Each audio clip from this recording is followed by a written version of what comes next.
Just started up our study on Jeremiah, and happy to have our crowd with us. Good crowd today, and those joining us on our online video, happy to have you anytime too. And you know, I look forward to each week when our class gets together, and because we're all growing in the Bible at the same time, and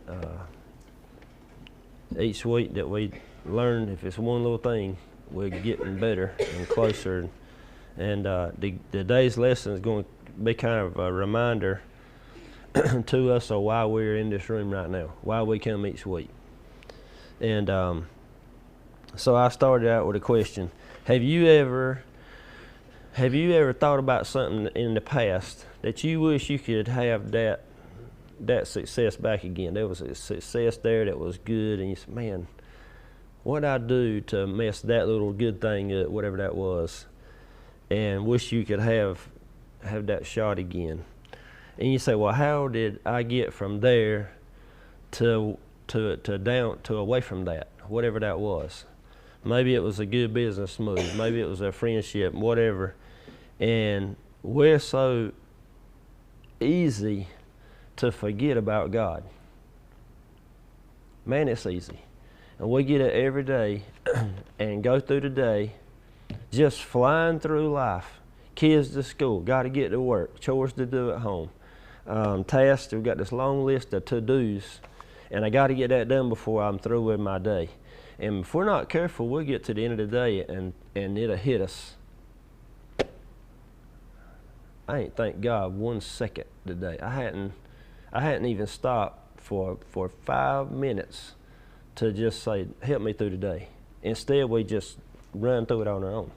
Well, today's lesson is on that very type of thought, because Jeremiah, last week we talked about his being called, and one of the things had to do, we discussed how that word godlessness was so easy to come about, and that's what happened to Adam and Eve. It's what happened to all the ones through history that have rejected God. It's what happened to the church at Rome, and that's what Paul was talking about when he said that word godlessness. And it's just easy to slip into that spot. I was reading this week about this little story about Winston Churchill. He was the British Prime Minister during World War II, and the Germans was really making advancements, and it didn't look all that good for Europe's area. And Winston Churchill just gave speech after speech, just driving home, we're not going to quit, we're going to keep fighting, we're going to fight them wherever we got to fight, but we're going to be victorious. And he was able to rally all of our military into some strength to be able to overcome that, the bleak look that they had on the war, and they won. And do you know that the very next election, Winston Churchill was voted out of office? Because the people had just completely forgot about what he had done for that country. If it were not for the things that he said and the leadership that he gave, would they have done as good as they did? Would they have succeeded? But the people were so quick to forget about it. And so the title of our lesson today is Judges, and it talks about, we're going to talk about how God has placed his judgment on these people that Jeremiah is prophesying to. But look at the sentence that the writer of our lesson put in. Believers must guard against drifting away from God and his love. And I immediately thought about all my childhood, and even now, probably more so now because I don't have the strength I used to have, but being in the ocean at the beach. Have you ever been, and I know you have, if you've been out in the water long at all, you know, you go out and you set up camp, that's what we call it. You take everything that you own out there to the beach, 900 chairs and tents and coolers and everything else, and you feel like you're moving. But you go set up your camp, and somebody's up there sitting with it, a few people are there hanging around, but you identify that's our spot. And then you go running in the water. Kids go in the water. Look, me and Alan know about it. We don't sit down. We go in the water the whole time. But you go out there, and if the waves are not running directly toward your spot, it's not 30 minutes, and you're halfway down the beach. You're drifting.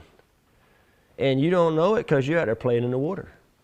And with the kids especially, they'll just be playing and playing and playing. And if it were not for the parents saying, hey, come on back over here. Our place is right there. Let's get in front of our place. And before you know it, you're just drifting away, drifting farther and farther from your spot, your landmark, your anchor spot that you look at. And for a Christian, that marker is God and His Word.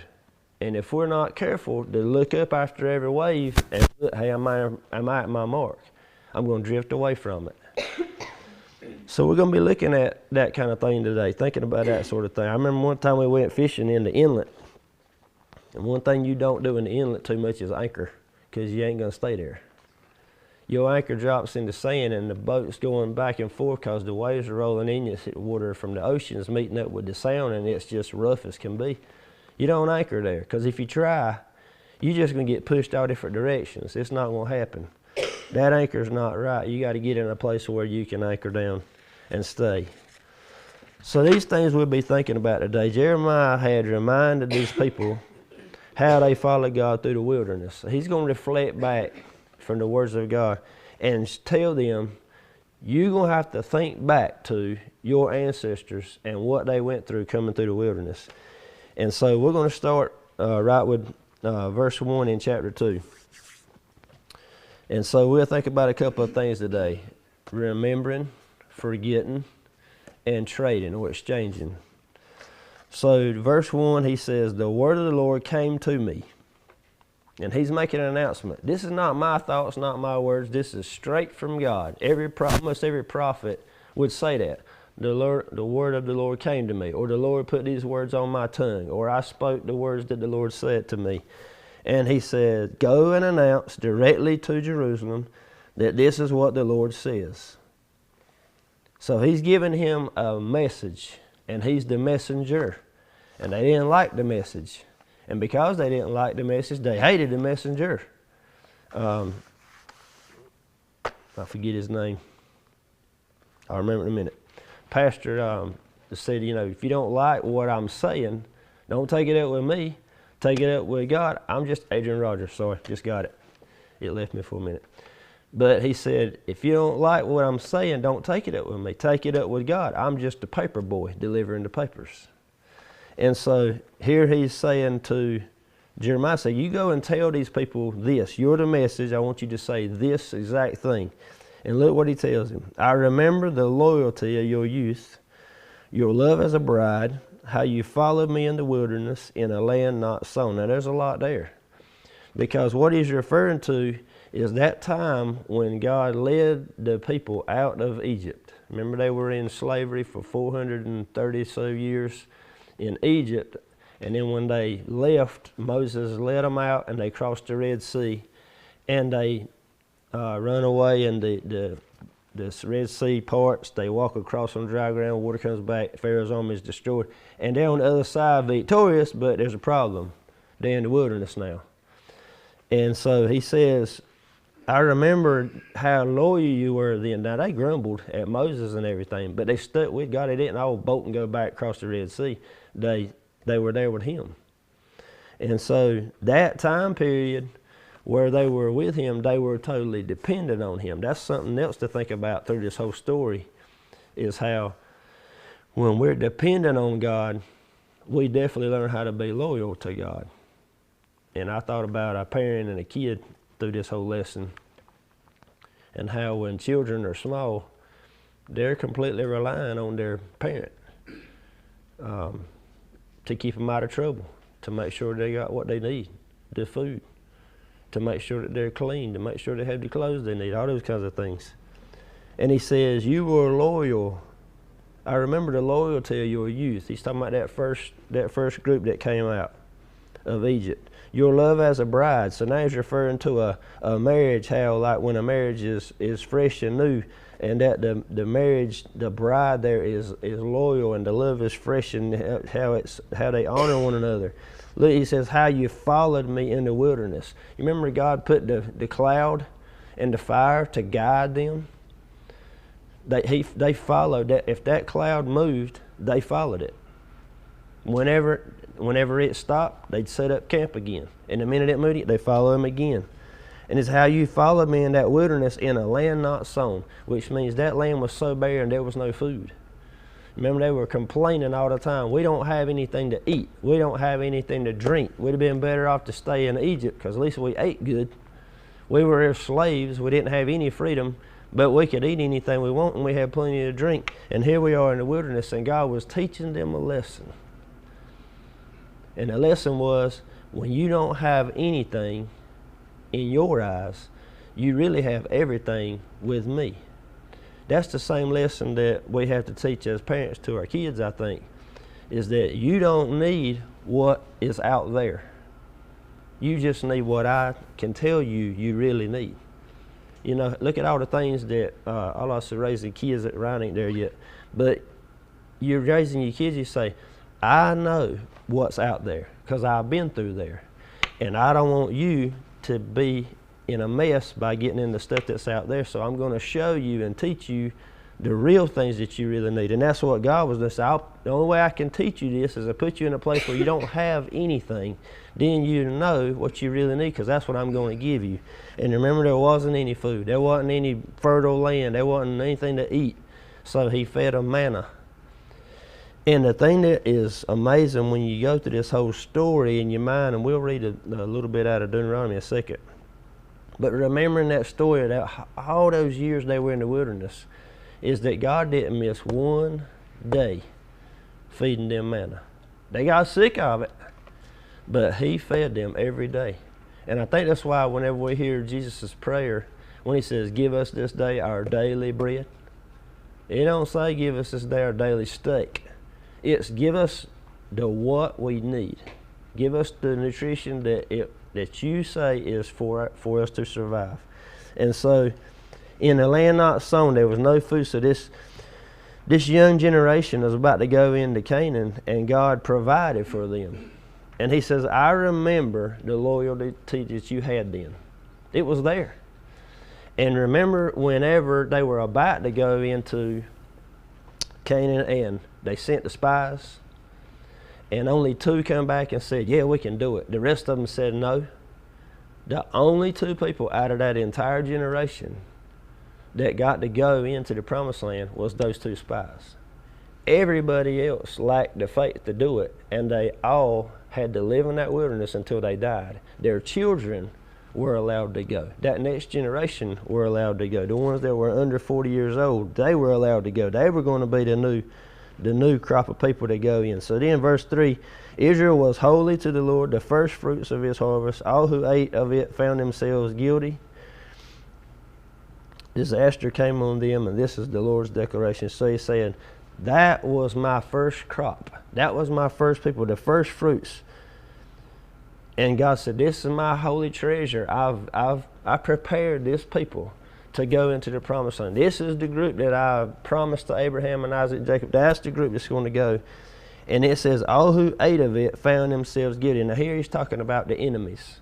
Anybody that was going to come against the Israelite nation is who he's talking about there. All who ate. That's who he's discussing.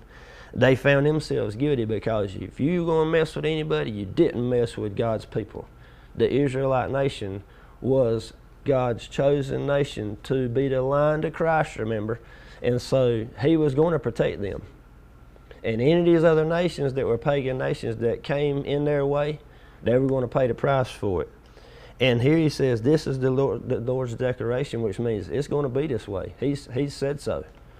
It's a promise from him. Do you remember whenever they crossed into the promised land, before they had to go through all these little villages, and Joshua was the leader, and Joshua and the people had to wipe out a bunch of nations to get to that place. It had to be done. They were pagan nations. They were in rebellion to God. They had to be removed. And so that was the way that happened. So God's grace was greater than their sin, because we said a while ago they grumbled. They weren't perfect. But God had grace on those people, and it was greater than their sin was. That's no different than today. We often lack gratitude. I said a while ago, sometimes I'll catch myself. It'll be middle of the afternoon, and I'll think, I have not recognized. I've been so busy doing my thing that I haven't even taken the time to recognize it's pretty day outside. You know, it'll just hit me. And so we have to know, have to remind ourselves, and it's hard to do, to have that gratitude. Because if it's easy to us, we don't remember or think about the cost or the effort that was put into it. Think about little kids. They'll get something, and next thing you know, they're mistreating it, or they don't appreciate something. Or think about a child when you're trying to teach them how to, say thanks for their food, say the blessing. Or when they're done with their meal, to go put their plate up. Things like that. Clean your room. And you say, you don't even understand what effort it took, what money it took for you to have this. Appreciate it. And so the same thing is happening here. As God says, I remember when you were low. I remember when you appreciated this food. I remember when you appreciated that water that I gave you. All right, the next part in verse 4 and 5, we're talking about what have you forgotten? What have you forgotten? Verse 4.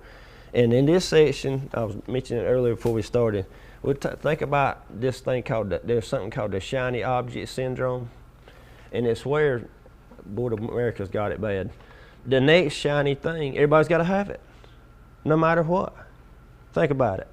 Is that not the way that we're commercial people? We want things, we're material, everybody's got a little bit of that in them. But it's that next shiny object, you gotta have it. I've been amazed through the years. They could be an iPhone 400 and somebody want to go get it. 300 be just, there's 11, it still rings, it still makes a call. 12 come out, I gotta have one. It's the next shiny object. So verse 4, hear the word of the Lord, house of Jacob, and all the families of the house of Israel. He's calling them out by their heritage here. Everybody, every one of y'all are in this group. So this is what the Lord says. What fault did your ancestors find in me that they went so far from me, followed worthless idols, and became worthless themselves? He said, what did I do wrong that you kicked me to the curb? I fed you every day. I led you out of slavery. I gave you water to drink. I've moved you all the way to the promised land. I've marched you through all these enemies that you had. Here you are. You've had it made, and you kicked me to the curb. And he says, what did I do wrong? Tell me one thing I did wrong. Now, parents, have you not felt that way at some point in your parental life? Is where your kids, you for one split second, you want to go, what have I done wrong to you that you don't appreciate everything I have done for you? What and God would feel the same way for us, I would think. What have I done wrong that you reject me, that you don't pay attention to me, that you don't talk to me, that you don't worship me, that you don't pray to me, that you don't read my word, that you don't study me, that you don't look for me? What have I done wrong? Because I've done all these other things for you. So he's saying, what were you thinking? What better option have you found? Because he says they went so far from me that they followed worthless idols and became worthless themselves. You had the living God guiding you. Nobody else has saved your ancestors from slavery. Nobody else has fed a man in the wilderness. But you got to remember, we're generations down from this. Those people he's talking to here, they didn't live through that. Americans now, the people that live in our country now, Americans or not, have not been through World War I. Almost everybody, I would guess, is just about passed away from that time period. Go back to the Civil War. We don't know what that's like. We didn't live through it. And so we don't know how to appreciate that. We don't know how to appreciate peace and civility and following the law and brotherly love, because we haven't been through that. Until a country or civilization goes through that, then they get a renewal in their minds because they're all made aware of it. But here he says, what were you thinking that you would kick me to the curb? And then on top of that, why would you follow a worthless idol? Because you just turned into garbage. You just made yourself worthless when you do that. Look at what he says in verse 6. They stopped asking, where is the Lord who brought us from the land of Egypt? They just stopped asking. Who led us through the wilderness, through a land of deserts and ravines, through a land of drought and darkness, a land no one traveled through, and where no one lived. In other words, That same God that ran us through all of the worst wilderness and territory that we could possibly have to go through and got us through it safely. Guided us through it, fed us, made sure we had what we need. Do you remember that the line where it says, and their clothes didn't wear out? I ain't got a t-shirt that'll make it 3 years, you know. I mean, but their clothes, they wore them for years and they lasted. Because God made sure they survived through that whole time. And he said, they've stopped asking, where's the Lord who brought us? They've just completely stopped looking for him. It would be like that example we used earlier, where if I'm in the ocean, have you ever noticed this? And I have seen this happen. This works out good with our illustration.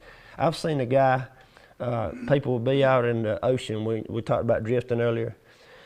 And you'd see them, you know, so they go with this group. You see them go out there. And about an hour later, you don't know where that fella's at. And he comes walking from way down there. Because he didn't even look for his spot. He just got in the water and played. And he drifted a mile down the beach, and then he had to walk all the way back. That's the same kind of thing here. He just stopped looking. They stopped asking, where is the Lord? They just quit looking. That's what America's done. That's what all kind of civilizations have done with God. They just quit looking for God. We know better. We got it. Things are good. Don't need him. So God was their protector, their provider, their guide, their sustainer. He was like a parent. No little child is thinking of the importance or dependence on a parent. Little kids don't think about that. They're just thinking about being a little kid. They don't have appreciation for who mom and dad are. They're just being a little kid. So these people took God for granted. I thought about Adam and Eve. They had it made. They were in paradise. And in just a very short time, they took it for granted. God said, you can eat anything here. You got it made. Anything you want, just not that. And it won't long, one shiny object come in the picture, and they said, well, hey, that looks pretty good. We'll try that. And they didn't look for God. And not only did they not look for God, but once they made their mistake, they didn't want to look for God. They wanted to hide from God. So this wilderness was a perfect place for them to learn to depend on him. It was an unknown land. They needed him. And God allows us to feel the same way sometimes. So we'll seek his face. So we'll look for guidance. And so we'll depend on him. And I think parents allow their kids to go through that too. You know, I can remember times when I would see my children about to be in a tough spot. And I had to choose, am I going to help them through this tough spot, or I'm going to let them go through it a little bit so they'll come to me for help if they need it. I think God does that with us sometimes, that he'll put us in a situation, maybe as a test too, but also to make us understand, look, you can't do that on your own. I'm gonna put you in a tough spot for a minute so you remember that you need me. So we got to be careful to not forget God. And that's what we're talking about here. You forgot me. Let's read verse 7. I brought you to a fertile land to eat its fruit and bounty, but after you entered, you defiled my land. You made my inheritance detestable. This sounds so much like the United States to me. We were blessed. Okay, this was the last piece of earth that existed that wasn't inhabited by an organized nation. And we were blessed to have it. And look at what's happened in a little over 200 years. Those words, defiled, detestable, those aren't good words. Those are words that show something's been ruined. And it's like, I read this thing one time from a mom, she said, I can clean the house all day, get it perfect, and my toddler can destroy it in a minute and a half. And that's the truth now. You let a kid loose in the house, and they don't have a desire to keep it straight and neat. The mom does. She wants it nice and neat. Everything's got a place. Floor's clean. Toys picked up. Pillows on the couch. Everything's just right. You turn a kid loose in there for just a few minutes, and mom's not monitoring it and stopping, they'll destroy that place. It just happens. So the kids wrecked the house. That's what God's saying here. I brought you into this great place, and y'all destroyed it in just a few short years. Verse 8, the priests quit asking, where's the Lord? The experts in the law no longer knew me, and the rulers rebelled against me. The prophets prophesied by Baal and followed use of idols. Here's where it's key to leadership. It wasn't just the people. We're all accountable for our own sinfulness. But the leaders that God had called, the priests, he names four, the priests, the experts in the law, the rulers, and the prophets. Every one of them had gone against God. They'd all strayed away and rebelled, done their own thing. The priests quit even asking. Man, the job of a priest is to guide the people back to him. The job of those experts in the law to be able to look at what God's law was and say, hey, this is what God says. The rulers, they were supposed to be ones that looked out for the people. Instead, they were looking out for themselves. And then the prophets, instead of listening to God, they were listening to these false prophets, these false gods. They were making up stuff. Look, Baal and useless idols. They were making gods with their own hands. What kind of God is it if you can make it or break it on your own? So the leadership had abandoned God also and listened to themselves. And Jeremiah was a spiritual prophet. And that's how you know he's different. Because throughout the book, his prayers are all over it. He'll prophesy and he'll pray. Prophesy and he'll pray. And to me, I'll be honest with you, I'd a whole lot rather, because I went to school with some guys who were going for a ministry degree. They wanted to be a pastor, but they wanted it as a career, not as a calling. There's a difference. To me, there's a big difference. I want the one that's asking God what to say, not what guy learned in the classroom.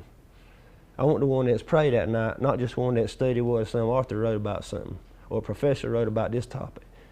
If they ain't listening to God, that's not going to be real. And Jeremiah was like that. He was listening to what God said, and he repeated it back. So priests, experts, rulers, prophets all left God's will. They followed their own. There's a question down there in the book. It says, how does the appeal of an idol cause a person to stop seeking the true God? What is it about other things that causes people to stop looking for God? What are things that y'all thinking of?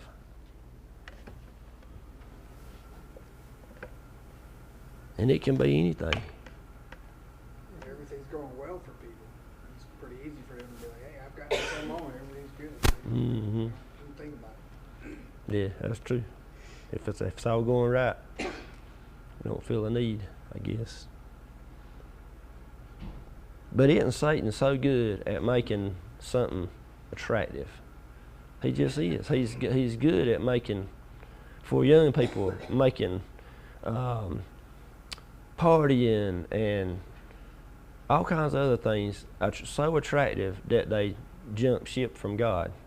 And then for people that are in careers, he makes having material wealth and tons of things and money in the bank account so attractive that they abandon God. And there's just so many things that turn into gods or idols for people. And Satan is a master at that. He's called it a deceiver for a reason, because he lies, for one thing, but he's just so crafty at tricking people and leading them away from God. You've seen this, there's some cartoon about these dogs, and I don't know, it's a cartoon for sure, but it's just dogs and they're like in a business meeting, and there's the dog, I know it's ridiculous, but the dogs are sitting there talking about, well, we need to do this and this and this, and a rabbit runs by and they all stop the sentence and run, and so that one thing that just diverted their attention and they're gone. And that's what happens here. So they quit asking. The leadership quit asking. They left everything that God was to do what they want to do. It doesn't make sense. It's not logical. But that's what following Satan is. It's senseless. Why would we follow something that's so not God when we have God? And it's just easy for us to slip in if we're not careful. Okay, verse 9. Therefore I will bring a case against you again. This is the Lord's declaration. I will bring a case against your children, against your children's children. Old Testament sin was judged corporately. It'd be this generation, that generation, they were going to all pay for it.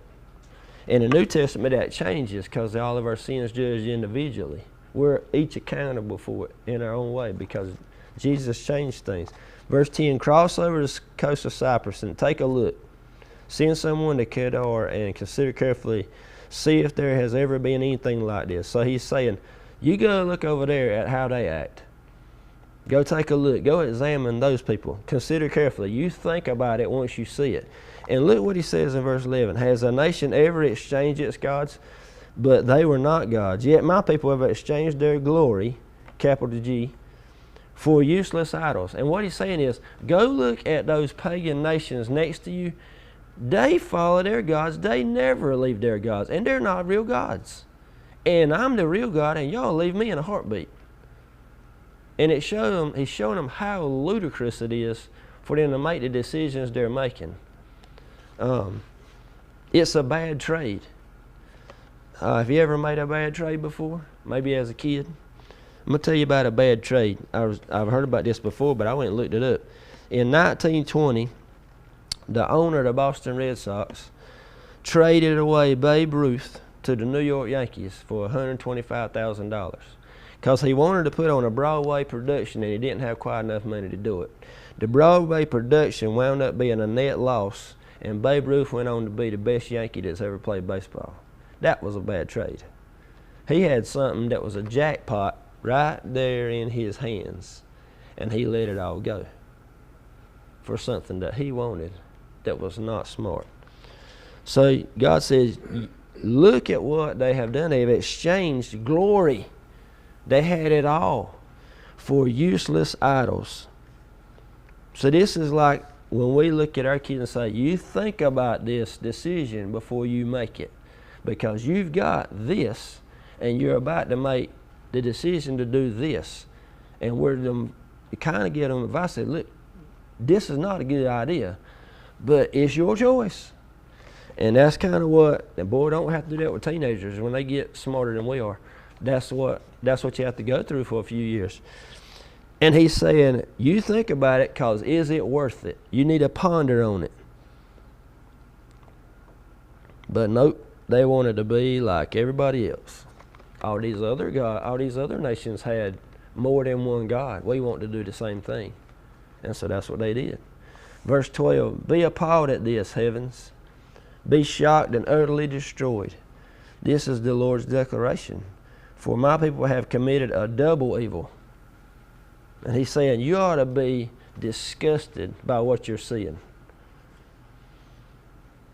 This double evil. Two things.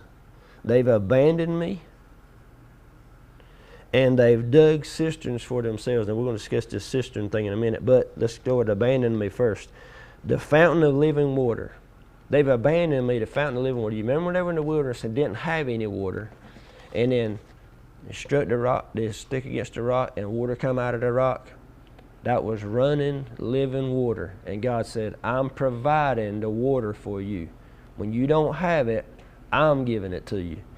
Now, we've learned in a lot of different ways, but running water is cleaner than standing water, yes? Because standing water gets stagnant. Bugs get in it. Bacteria grows in it. Dirt falls in it from the sky. Rainwater falls in it. And rainwater is nasty.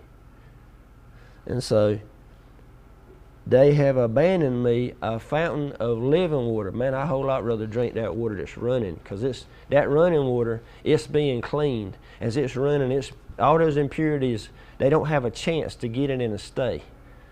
And that's why those fountains and streams and running waters are so much healthier. But he says they have exchanged that water for these dug cisterns. Now, cistern was like a rock section that was carved out, and they would carve it out, and then they would dig a channel to divert it to a place, and it would catch the rainwater in the wintertime, so that come summer, when there wasn't as much water and all evaporated, they had this nice little reserve of water. The problem was that reserve, as you can imagine, stuff running over there to it real slow down that little channel they had. Dirt, mud, muck, grime, rocks, bugs, you name it.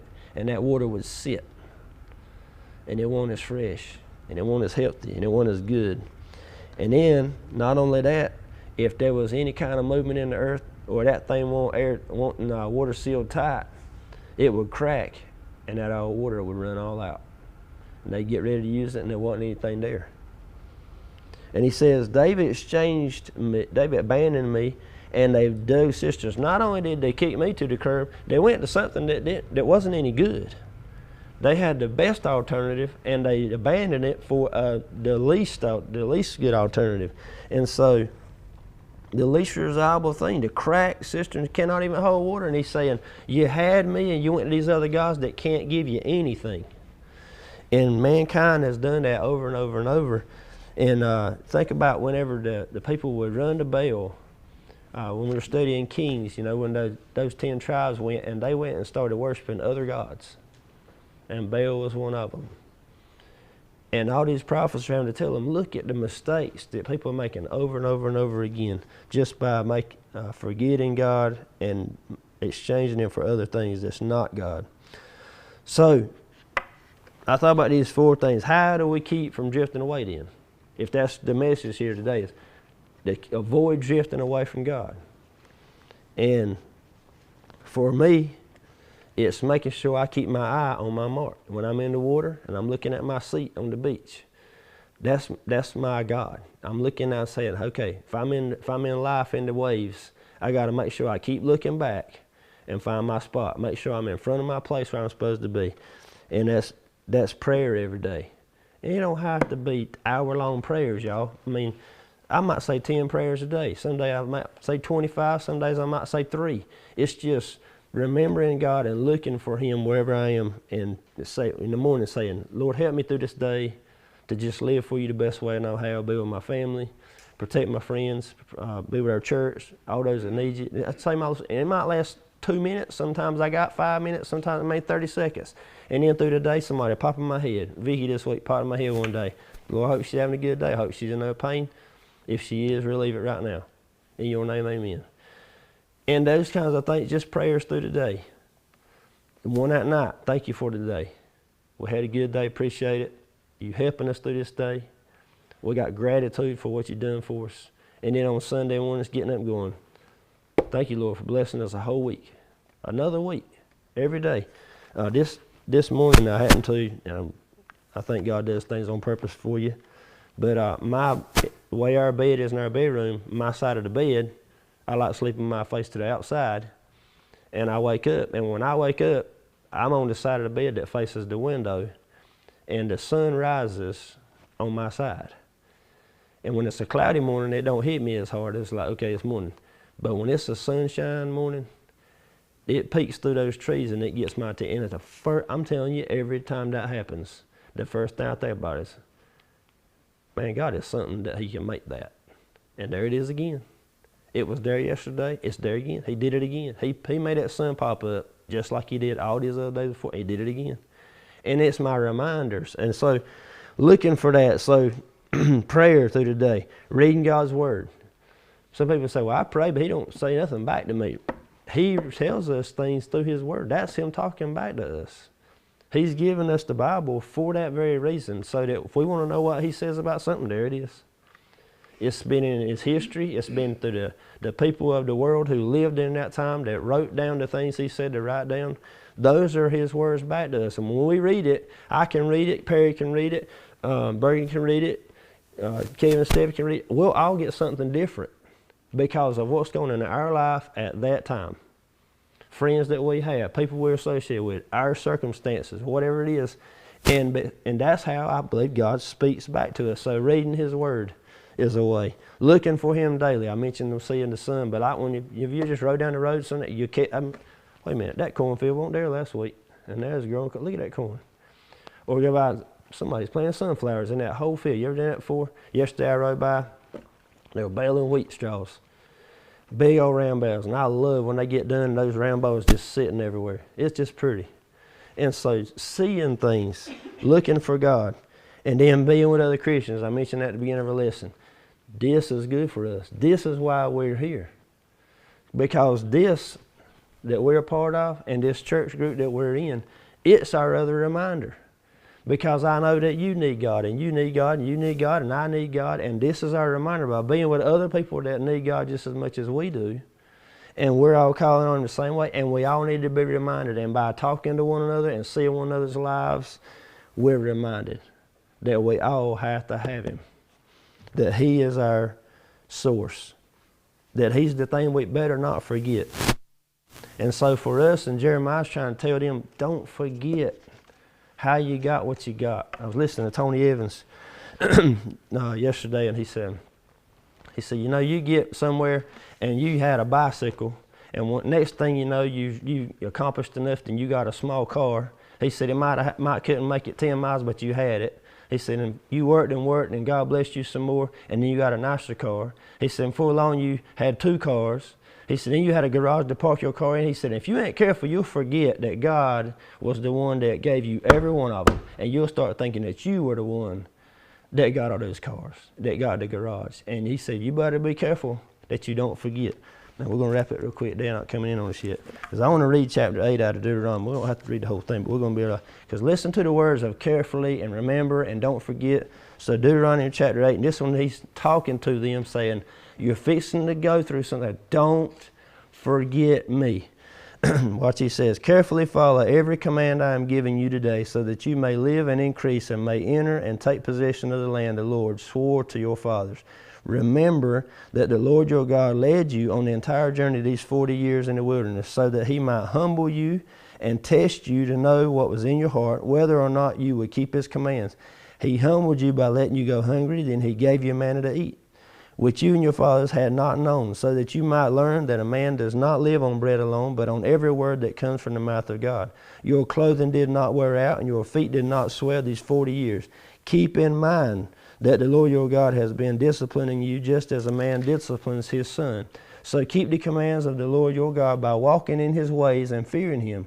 For the Lord your God is bringing you into a good land, a land with streams, springs, and deep water sources flowing in both valleys and hills, a land of wheat, barley, vines, figs, and pomegranates, a land of olive oil and honey, a land where you will eat food without storage, where you will lack nothing, a land whose rocks are iron, and from whose hills you will mine copper. When you eat and are full, you will bless the Lord your God for the good land He has given you.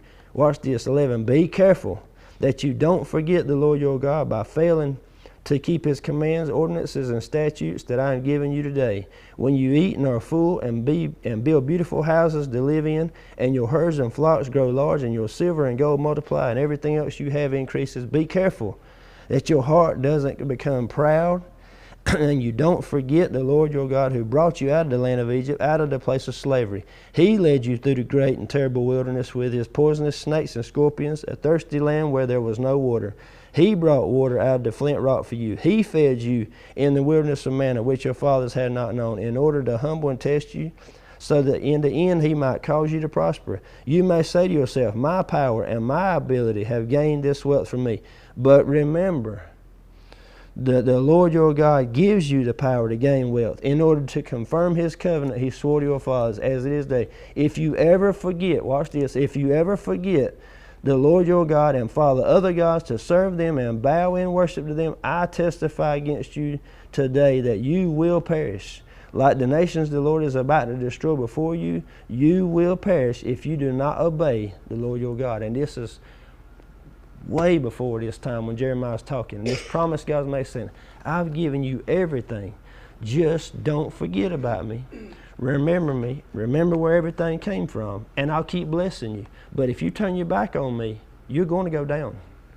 And that's what's happening here as Jeremiah says, this is what you did. You did exactly the opposite thing that God told them to do. You forgot about Him. And you traded Him for something worse. And so now there's going to be a punishment for it. And as we go forward, we're going to see that. Jeremiah mourns so much. I listened to them, another guy yesterday, and I'll try to send this out this week. His name is David Paulson. He talks about Jeremiah. He said Jeremiah was a mournful person almost his whole life because he did not want this job, to have to say these bad things, and he loved his people. He didn't want this job, but he was called to do it, told to do it, and he was obedient to it. he's told he couldn't marry because God didn't want him to have to go through losing a wife and kids the same way everybody else was going to have to do it. And he was going to be hated and despised. He had almost no friends anymore. And the very people that would kick him to the curb first were his own hometown, that little town, Ananoth. And if you look at this whole picture of his life, it's an exact replica of Jesus Christ. His own town hated him first. He didn't have any friends. The things he said, people hated. It's just a mirror, and we'll try to look at that some more as we go through. So anyway, this week, let's be careful that we don't forget God. We